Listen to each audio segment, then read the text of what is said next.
Tripura state cooperative ব্যাংকের নিয়োগ নীতি ও পরীক্ষা সংক্রান্ত বিষয় নিয়ে এবার সরব হয়েছে ত্রিপুরা পিপলস পার্টি।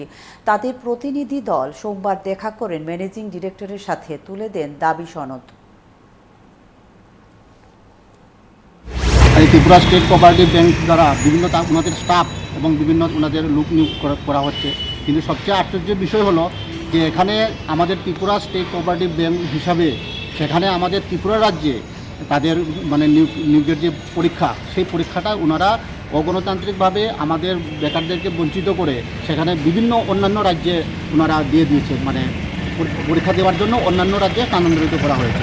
এখানে আমাদের ত্রিপুরা রাজ্যের যে এই যে বেকারগুলো রয়েছে, যেমন করবুক থেকে বিভিন্ন যে আমাদের গরিব অংশের যে যারা পরীক্ষার্থী আছেন বা যেমন জনজাতীয় অংশের পরীক্ষার্থী আছেন, ওনারা কীভাবে আপার আসাম, সেখানে যোরহাট, ডিব্রুগড়, গৌহাটি, সেখানে সম্ভব নয়, সেটা ওনারা একবারও চিন্তা করেননি।